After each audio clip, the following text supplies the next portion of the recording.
Hello வணக்கம். இது உங்கள் சிவி ஜோன்ஸ். எல்லாரும் எப்படி இருக்கீங்க? ஏனை பற்றின தரமான சூப்பரான செகண்ட் வீக் டே 4 ஆஃப்டர்நூன் ஓட் ரிசல்ட்ஸ் பார்க்க போகிறோம். அதுக்கு முன்னாடி பார்க்குற எல்லாருமே வந்துட்டு மருந்து நம்மளோட சேனலில் பார்க்குறீங்களா தெரியல, சப்ஸ்கிரைப் பண்ணாமல் பார்க்குறீங்க. ஸோ சப்ஸ்கிரைப் பண்ணிட்டு பார்த்தீங்கன்னா நம்மளோட சேனல் நேரம் 1,00,000 வந்துட்டு கிராஸ் பண்ணியிருக்கும். ஸோ மறக்காமல் சப்ஸ்கிரைப் பண்ணிட்டு பாருங்கள். இந்த வீடியோக்கு பிடிச்சாலும் பிடிக்கலாம் வந்து ஒரு லைக்கை தட்டி விட்டிங்கன்னா நம்மளோட சேனல் இன்னும் க்ரோ ஆகும், நிறைய பேருக்கு போய் சேரும். இப்போ வாங்க அந்த வீடியோக்குள்ளே போகலாம். அதுக்கு முன்னாடி பார்த்தீங்கன்னா இன்றைக்கி காலையில் பிக் பாஸ் ஹிஸ்ட்ரியிலே நடக்காத ஒரு சம்பவம். ஃபஸ்ட்டு கேப்டன், எப்பயுமே ஃபஸ்ட்டு வார கேப்டனுக்கு இந்த மாதிரி நடந்ததே கிடையாது. ஃபஸ்ட்டு வார கேப்டனுக்கு பதவி பறிப்போனது இது இந்த சீசன் மட்டும்தான். அதை பிக் பாஸே சொல்லிட்டாரு. எல்லா சீசன்லேயும் வந்துட்டு இந்த பிக் பாஸ் வீடு ஒரு பேர் போகும். ஆனால் இந்த பிக் பாஸ் சீசனில் இந்த பிக் பாஸ் வீட்டுக்கு பேர் டிசிப்ளின் இல்லாத பிக் பாஸ் வீடு. டிசிப்ளினே இல்லாத ஒரு பிக் பாஸ் வீட்டுக்கு எதுக்கு தலை, உங்களோட பதவி நான் பறிக்கிறேன் அப்படின்ற மாதிரி வந்துட்டு ஒரு பயங்கரமான விஷயத்தை கொடுத்தாரு. துஷாரோட பதவி பறிக்கப்பட்டது. எவ்வளோ கஷ்டப்பட்டு வந்தது, அதாவது கை கட்டினது வாய் கட்டாமல் போடணும்னு சொல்லுவாங்க பார்த்தீங்களா, அதான் அரோரா பின்னாடி போனார். கேப்டன் பதவிக்கு அரோகரா போட்டாங்க. ரைட், அதை பற்றி சொல்லுங்கள். ரெண்டாவது பார்த்தீங்கன்னா நேற்று ரம்யா டமால்னு கீழே விழுந்தாங்க, மயக்கம் போட்டு விழுந்தாங்க. சரிங்களா, அதை பற்றி என்ன நினைக்கிறீங்க? ஏன்னா ஒரு சில பேர் வந்துட்டு ஏங்க அவங்க மயக்கம் போட்டு அப்படி விழுந்தாங்கன்னா காலையில் பார்த்தீங்கன்னா லைவில் என்ன வேகமாக சூறாவளி மாதிரி ஓடி விழுறாங்க. அவங்களுக்காக வந்துட்டு அந்த மாதிரி மயக்கம் வந்துச்சு, இதெல்லாம் நம்புற மாதிரி இருக்குது அப்படின்றாங்க. ஒரு சில பேர் ஏங்க அவங்க நிஜமாலே விழுந்திருக்காங்க, அதில் போய் உங்கள் அரசியலை காட்டாதீங்க அப்படின்ற மாதிரி சொல்கிறாங்க. உங்களுக்கு என்ன தோணுது ரம்யா பண்ண விஷயங்கள் அப்படின்றத மறக்காமல் கீழே கமெண்ட்ஸ் பண்ணுங்கள். அதே மாதிரி வெப்ஜியோட அந்த ஒஸ்ட் ஆக்டிவிட்டீஸ் ஆட்டிடியூட் எல்லாமே தொடர்ந்துகிட்டே இருக்கு. இதுக்கு ஒரு முற்றுப்புள்ளியே கிடையாதா அப்படின்றத சொல்லுங்கள். அதே மாதிரி பிரவீன் காந்தி விஜேஎஸ் அவரை பற்றி பயங்கரமாக வந்து கலாச்சிருக்காரு. முதல் எல்லாரும் நோஸ் கட் பண்ணுறதை விடுங்க, ஸ்பேஸ் கொடுங்க பேசுகிறதுக்கு. நான் உங்களோட சீனியர், எனக்கு உரிமை இருக்குது உங்களை பற்றி பேசுகிறதுக்கு, எங்களை இங்கே பேசவே விட மாட்டேங்குன்னு சொல்லிட்டு நிறைய விஷயங்கள் வந்து பேசியிருக்காரு. அதை பற்றி என்ன நினைக்கிறீங்க? அதே மாதிரி இன்னொரு ஒரு விஷயம், வினோத் திவாகர் காம்பினேஷன் யாரெல்லாம் ரசிக்கிறீங்கன்ற சொல்லுங்கள். ஏன்னா அநியாயம் பண்ணுறாங்க ரெண்டு பேரும் சேர்ந்து. இவங்களோட ஒரு காம்பினேஷன் ஒரு ட்ரெண்டிங்காக வந்துடும் போல இருக்குது. எப்படி மதுரை முத்துவம் நம்ம ராமருக்கும் கொடுத்தாங்களா மாதிரி. ஸோ இதை பற்றியும் சொல்லுங்கள். இப்போ வாங்க அந்த அனாலிசிஸ் வீடியோக்குள்ளே போகலாம். ஸோ ஃபர்ஸ்ட் பிளேஸில் யாரை அப்படி பற்றி நம்மளுடைய வாட்டர்மெலன் ஸ்டார் திவாகர் இருக்கார். எவ்வளோ தெரியும் ஓட்டு? 1,20,086 ஓட்ஸ் வாங்கியிருக்காரு. ஓட்டிங் பர்சன்டேஜ் பார்த்தீங்கன்னா 23.56. ஸோ திவாகர் என்னையா இது, என்ன மாய மந்திரம் பண்ணுறான்னு சத்தியமாக புரிய மாட்டுது. போன வாரம் வந்து 1,00,000 ஓட்டு தான் வாங்கினார். இப்போ 4வது நாள் இப்போ தான் ஸ்டார்டிங் ஆயிருக்கு. இப்போயும் 1,20,000 ஓட்டு. அப்போ போகிற போக்க பார்த்தா எப்படி 1,50,000 லட்சத்தை ஈஸியாக கிராஸ் பண்ணுற பொழுது ஒரு 1,50,000 லட்சம் 1,75,000 எங்கே விட்டா 2 லட்சம் கூட வாங்கிடுவார் பொழுது. இதெல்லாம் உண்மையிலே ஒரு பெரிய சாதனை. ஏன்னா எதிர்பாராததை எதிர்பாருங்கள் பிக் பாஸ் சொன்னார். அது இந்த சீசன் 9 தான் நடந்திருக்கு. ஏன்னா திவாகர் நம்ம இந்த மாதிரி இவ்வளோ ஓட்டு வாங்குவார்னு எதிர்பார்க்கவே இல்லை. சத்தியமாக நீங்கள் எதிர்பார்த்தீங்களா? சத்தியமாக எதிர்பார்த்தீங்களா? கமெண்ட்ஸில் சொல்லுங்கள். நான் நிஜமாக எதிர்பார்க்கல. இவர் ஒரு ட்ரால் மெட்டீரியலாக இருப்பார், ஒரு 2-3 வாரத்தில் போய்டுவார் நினச்சேன். ஆனால் அவருடைய பர்ஃபார்மன்ஸ் பல்லே அப்படின்ற மாதிரி இருக்குது. ஸோ இந்த திவாகரை பற்றி என்ன நினைக்கிறீங்க அப்படின்னு மறக்காம கமெண்ட்ஸ் பண்ணுங்கள். 2வது பிளேஸ் பார்த்தீங்கன்னா நம்மளுடைய சபரி இருக்கார். இவர் எவ்வளோ ஓட்ஸ் வாங்கியிருக்காரு? அவர் பார்த்தீங்கன்னா 1,1760 ஓட்ஸ் வாங்கியிருக்காரு. ஓட்டிங் பர்சன்டேஜ் பார்த்தீங்கன்னா 19.96. சபரியை நம்பலாமா வேண்டாமா? ஒரு குழந்தைய கூப்பிட்டு சபரிக்கிட்ட ஏதாவது கேள்வி கேளுமானா அங்கிள் நீங்கள் நல்லவனா கெட்டவனா அப்படின்னு தான் கேட்பாங்க போல இருக்குது. அந்த மாதிரி வந்துட்டு அவருடைய கேம் வந்து போயிட்டுருக்கு. ஒரு பக்கம் பார்த்தா அன்புகம் எங்க கூட சேர்ந்து அவர் அட்டுழியம் பண்ணுற மாதிரியே இருக்குது. ஆனால் அந்த அன்புகம் அங்கே பிரித்து பார்த்தா அவர் பண்ணுற விஷயங்கள் நல்லா தானே இருக்குது. அப்போ நம்மளே குழப்புறாங்க. சபரியோட கேம் அப்படி தான் இருக்குது. அது மட்டும் நம்ம ஸ்போர்ட்ஸ் ஃப்ரெண்ட்ஷிப்பு செம்மையாக இருக்குது. இன்றைக்கி கூட பார்த்தீங்கன்னா நான் தோத்தாலும் பரவாயில்ல, நான் கமருதனை உள்ளத்துக்கு வைக்கிறேன்டான்னு சொல்லிட்டு அவர் தான் வந்து எடுத்துன்னு போய் உள்ளே வச்சார். வைக்காமல் விட்டுருந்தா கூட அங்கே வந்துட்டு ஒரு பயங்கரமான ஒரு ட்விஸ்ட் வந்திருக்கும். துஷார் மேபி முன்னாடியே வின் பண்ணியிருக்கலாம். சரிங்களா, அந்த டாஸ்க்கு பண்ணுற விஷயங்கள் அதெல்லாமே சூப்பராக இருந்துச்சு. அதேமாதிரி அங்கே அவர் வந்துட்டு அவருடைய மனிதத்தன்மை காமிக்கிறார். நான் தோத்தாலும் பரவாயில்ல, என்னால் இன்னொருத்தன் ஜெயிச்சால அது ஓகே அப்படின்னு சொல்லிட்டு. இதுக்கு முன்னாடி ஒரு சீசனில் வந்து ராஜு சீசனில் ஒருத்தவங்க பண்ணாங்க. யார் அப்படின்றது மைண்டில் இருந்துச்சுன்னா மறக்காம கமெண்ட்ஸ் பண்ணுங்கள். ஸோ இந்த சபரியை உங்களுக்கு பிடிக்குமா பிடிக்காதுன்ற சொல்லுங்கள். அதேமாதிரி சபரி வர்சஸ் விஜய் பார்வதி இவங்களோட நட்பு நீங்கள் எப்படி பார்க்குறீங்க மறக்காமல் சொல்லுங்கள். 3வது பிளேஸ் பார்த்தீங்கன்னா விஜய் பார்வதி. இவங்க ஓட்ஸ் வாங்கியிருக்காங்க அப்படி பார்த்தீங்கன்னா 87,137 ஓட்ஸ் வாங்கியிருக்காங்க. ஓட்டிங் பர்சன்டேஜ் பார்த்தீங்கன்னா 11.21. ஸோ விஜய் பார்வதி கண்டிப்பாக வந்து ஒரு டஃப்பான ஒரு பிளேயர், மாற்றுக்கிறதே கிடையாது. இவங்க எனக்கு தெரிஞ்சு டாப் 5 கன்ஃபார்ம் இருப்பாங்க, அதுவும் மாற்றுக்கிறதே கிடையாது எனக்கு தெரிஞ்சு. ஏன்னா இவங்ககிட்ட எல்லாமே இருக்குது. ஆனால் கொஞ்சம் இந்த எஃப்ஜே கிட்ட ஒரு சில விஷயங்கள் நம்ம பிடிக்கலன்னு சொல்கிறோம் பார்த்தீங்கன்னா அதில் பாதி இவங்ககிட்டயும் இருக்குது. அந்த ஆட்டிடியூட் இஷ்யூஸ் இன்றைக்கி பார்த்தீங்கன்னா விஜய் பிரவீன் பாருங்க, பிரவீன்ராஜ் அந்த ஆதிரை 2 பேருமே வந்து அட் அ டைமில் 2 பேரும் தூக்கி வெளியே போட்டார் பிக் பாஸ். அப்போ வந்துட்டு அவங்க ஒரு சிரிக்கிறாங்க பாருங்க, அவ்வளோ காண்டாகுது. சரி ஓகே, உங்களுக்கு உள்ளுக்குள்ளே காண்டு இருக்க தான் செய்யும், உங்களை வந்து அட்டாக் பண்ணியிருக்காங்க. ஆனால் ஆதிரையும் பிரவீன்ராஜும் அந்தளவுக்கு உங்களை வந்து அட்டாக் பண்ணலையே, பண்ணது வேற ஒருத்தங்க தானே. ஆனால் அதுக்கு அவ்வளோ சிரிப்பு தேவையா? கேட்டால் ஜாலி அப்படின்றாங்க. ஓகே, எல்லாருமே ஜாலியாக எடுத்துப்பாங்கன்னு தெரியாது, உள்ளுக்குள்ளே கண்டிப்பாக வந்து வரும். அது மட்டும் இல்லாமல் விஜய் பார்வதி ஸ்டஃபான ஒரு பிளேயர். அதே மாதிரி நம்ம வெளியே வந்தாலும் சும்மா வந்து சீட்டை தேய்ச்சிட்டு போகாமல் அங்கே ஒரு சம்பவத்தை பண்ணுறாங்க பார்த்தீங்கன்னா, அது எல்லாருக்கும் பிடிச்சிருக்கு. அது ஒரு கண்டென்ட் தானே, ஒரு இரிட்டேட்டிங் பண்ணுறாங்க. ஓகே ஏன்னா இந்த மாதிரி இரிட்டேட்டிங் பண்ணி நான் ஆப்போசிட்டில் இருக்கிற டீமை நான் வலுவிழக்க பண்ணுறேன், டென்ஷன் ஆக்குறேன், அவங்களுடைய மைண்டை வந்து டிசை திருப்புறேன்.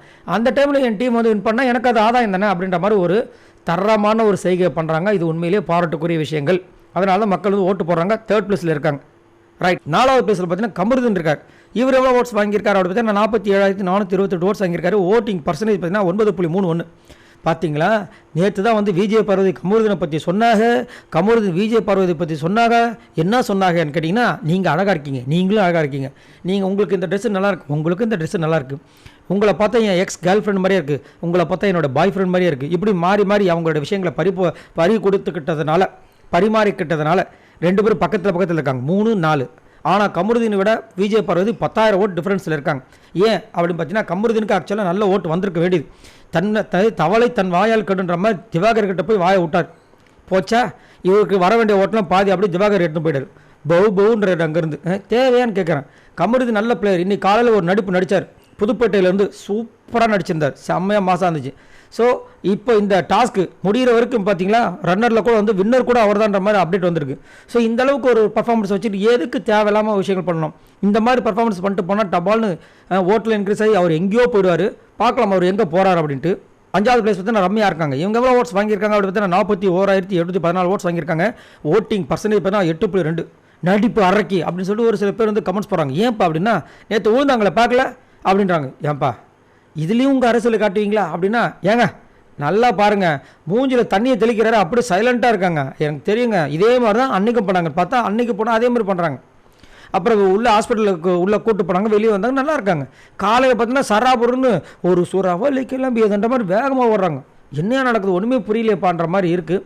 பட் இருந்தாலும் ரம்யா வந்து அந்த ஸ்டோரி சொல்லும்போது கண்டிப்பாக மனசு கலங்குச்சு. அதுவும் ஒருத்தரை நம்பி அந்த ஒருத்தர் 3 வாட்டி ஏமாற்றியும் அந்த அன்பு நம்மளுக்கு கிடைக்காதுன்னு ஏங்குன அந்த ஒரு தருணம் இருக்கு பாருங்க. அது வந்துட்டு கண்டிப்பாக அவங்க லைஃப்பில் வந்துட்டு அந்த அன்பு கிடைக்காதனால ஒரு ஏமாத்துற அன்பை வந்து நம்பி கடைசியில் ஏமாந்து போய் இப்போ இந்த நிலைமையில் இருக்கேன் அப்படின்ற மாதிரி சொன்ன விஷயங்கள் ரொம்ப வருத்தமாக இருந்துச்சு. உங்களுக்கு ரம்யா பற்றி அந்த பேசின அந்த ஸ்டோரியை பற்றி என்ன நினைக்கிறீங்கன்றதை கமெண்ட்ஸ் பண்ணுங்கள். இதுக்கப்புறம் தான் பயங்கரமான டெஸ்ட் என்னன்னா, அப்படியே எல்லாமே சேஞ்ச் ஆயிடுச்சு. 6ஆம் நம்பர், 7ஆம் நம்பர், 8ஆம் நம்பர், 9ஆம் நம்பர் எல்லாமே மாறி போச்சு. 6ஆம் நம்பர் யாருக்கு தெரியுமா? அப்சரா இருக்காங்க. என்னையா சொல்கிறீங்கன்னு கேட்டிங்கன்னா, ஆமாங்க, இவங்க எவ்வளோ ஓட்ஸ் வாங்கியிருக்காங்க அப்படி பார்த்தீங்கன்னா 36,481 ஓட்ஸ் வாங்கியிருக்காங்க. ஓட்டிங் பர்சன்டேஜ் பார்த்தீங்கன்னா 7.1. எனக்கு ஒரே டவுட்டாக இருக்குதுங்க, அப்சராவுக்கு எப்படி ஓட்டு வருது ஒன்றுமே புரிய மாட்டுது. ஆனால் நிறைய பேர் கமெண்ட் சொல்கிறாங்க. என்ன கமெண்ட் சொல்கிறாங்கன்னா, அப்சராவை பிடிச்சவங்க நிறைய பேர் இருக்காங்க, அவங்களுடைய திருநங்கைகள் சார்பாக அவங்களும் விடுவாங்களே, இப்போ எங்களுடைய சார்பாக எங்களை ரெப்ரசன்ட் பண்ணுற மாதிரி அப்சரா உள்ள போயிருக்காங்க, நாங்கள் விட்டுருவோமா அப்படின்னு சொல்லிட்டு அவங்க ஓட் பண்ணுவாங்க அப்படின்ற மாதிரி ஒரு சில கருத்துக்கள்லாம் வருது. பட் அது நல்லது தான், நல்ல விஷயங்கள் தான். பட் இருந்தாலும் அப்சரா கிட்ட வந்து நல்ல ஒரு கேமை எல்லாரும் எதிர்பார்க்குறாங்க. இந்த டாஸ்க் பர்டிகுலராக அந்த டாஸ்கில் வந்துட்டு பார்த்தீங்கன்னா வீக்லி டாஸ்கில் நல்ல ஒரு பர்ஃபார்மன்ஸை சூப்பராக கொடுத்தாங்க. பட் இருந்தாலுமே அவங்க வெளியே தெரியவே மாட்டுறாங்க. அதே மாதிரி அவங்களுடைய அந்த ஸ்டோரி எப்போயா போடுவீங்கன்னு சொல்லிட்டு நிறைய பேர் ரொம்ப ஆவலாக இருக்காங்க. நீங்களும் பார்த்துட்டு இருக்கீங்கன்றதை சொல்லுங்கள். 7வது பிளேஸ் பார்த்தீங்கன்னா அரோரா வந்துட்டாங்க. இவங்க எவ்வளோ ஓட்ஸ் வாங்கியிருக்காங்க அப்படி பார்த்தீங்கன்னா 35,242 ஓட்ஸ் வாங்கியிருக்காங்க. ஓட்டிங் பர்சன்டேஜ் பார்த்தீங்கன்னா 6.91. அரோகரா அப்படின்ற மாதிரி தான் இருக்குது. லாஸ்ட்டில் இருந்தாங்க, டபால் பார்த்தீங்கன்னா 7வது பிளேஸ் வந்துட்டாங்க. இன்னும் நடக்குது ஒன்றுமே புரியலப்பா அப்படின்ற மாதிரி இருக்குது. திடீர்னு ஓவர் நைட்டில் ஒரு 1,500 ஓட்டை வாங்கிட்டாங்க எக்ஸ்ட்ரா. சரி, அதுக்கப்புறம் பார்த்தீங்கன்னா நேற்று நம்ம ரம்யாவையும் வியானாவையும் சுபிக்ஷாவும் போட்டு கொடுக்கறதுக்கு வந்தாங்க. ஆனால் கடைசியில் கமருதீன் ஒரு விஷயத்தை போட்டார் பாருங்க, செம்மையாக இருந்துச்சு, மாசாக இருந்துச்சு. நல்லா சிரிச்சு ஒரே வயிறு வலி. அது மட்டும் இல்லாமல் இவங்களால தான் துஷாருக்கு கெட்ட பேர் அப்படின்னு சொன்னால், துஷாருக்கு எங்கே போச்சு புத்தி அப்படின்ற மாதிரி சொல்கிறாங்க. ஸோ 2 பேர் மேலேயும் வந்துட்டு கெட்ட பேர் இருக்குது. உன்னால் நான் கெட்ட, என்னால் நீ கெட்டன்ற மாதிரி இவங்க 2 பேரும் வந்துட்டு அவங்க பேர் வந்து கெடுத்துக்கிட்டு இருக்காங்க. அவங்க 2 பேருமே தனியாக கேம் விளாண்டாலும் சூப்பராக இருக்குன்றது என்னோட கருத்து. உங்களோட கருத்து என்னன்றதை சொல்லுங்கள். 8வது பிளேஸ் பார்த்தீங்கன்னா கிமி. இவங்களோட ஓட்ஸ் வாங்கியிருக்காங்க அப்படி பார்த்தீங்கன்னா 35,114 ஓட்ஸ் வாங்கியிருக்காங்க. ஓட்டிங் பர்சன்டேஜ் பார்த்தீங்கன்னா 6.87. இப்போ வரைக்கும் வைரலாக போயிட்டு இருக்க ஒரே சம்பவம் நேற்று நடந்த சம்பவம் தான்.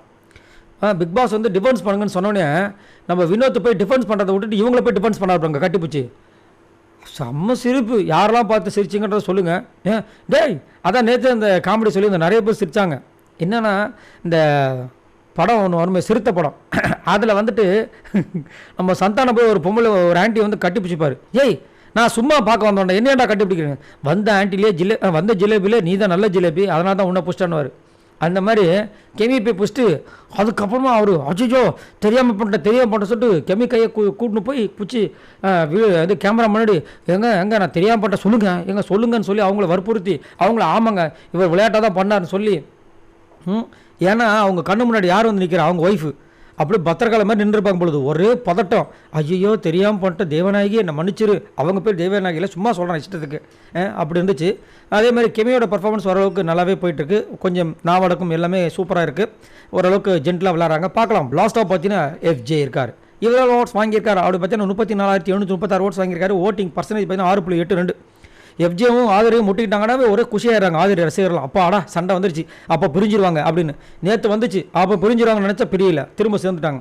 அதே மாதிரி இன்றைக்கி காலைல பார்த்தா இன்றைக்கி பயங்கரமான சண்டை. எஃப்ஜே போட்டு வெளுக்கிறாங்க ஆதிரை. என்ன நினச்சிட்டு இருக்க, இன்னமும் இஷ்டத்துக்கு வாய் இருக்குன்னு எல்லாத்தையும் பேசுவியா நீ? ஏன் சூப்பர் டெலக்ஸில் சொல்கிற வேலை செய்யினா செஞ்சு தான் ஆகணும், என்ன நினச்சிட்டு இருக்க அப்படி இப்படி போட்டு பொழந்தாங்க.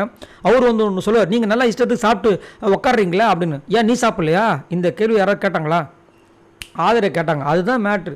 அதனால தான் ஆதரைன்றோம். பட் என்ன பண்ணுறது, இவங்க பின்னாடி சுற்றிட்டு இருக்காங்க. பட் இருந்தாலும் பயங்கரமாக போயிட்டுருக்கு. எஃப்ஜேவோட ஆட்டிடியூடுக்கு முற்றுப்புள்ளி இந்த வாரம் விஜய் சேதுபதி வைப்பாரா அப்படின்னு சொல்லிட்டு எல்லாரும் ஆவலுன்னு காத்துட்ருக்காங்க. நீங்களும் காத்துட்ருக்கீங்களான்ற சொல்லுங்கள். ஸோ இவங்க எல்லாரும் மொத்தமாக வாங்கின ஓட்ஸ் இது வரைக்கும் பார்த்தீங்கன்னா 5,09,698 ஓட்ஸ் வாங்கியிருக்காங்க. உண்மையிலே பெரிய விஷயம். ஸோ இதன்படி டாப்பில் திவாகரும் லாஸ்ட்டில் எஃப்ஜேவும் இருக்காங்க. உங்களோட கருத்தை சொல்லுங்கள். இந்த வாரம் யார் வெளியேறணும்? அது எஃப்ஜேவா, கெமியா, அரோராவா இல்லை அப்சராவா? மறக்காமல் கமெண்ட்ஸ் பண்ணுங்கள். பாய் நண்பர்களே.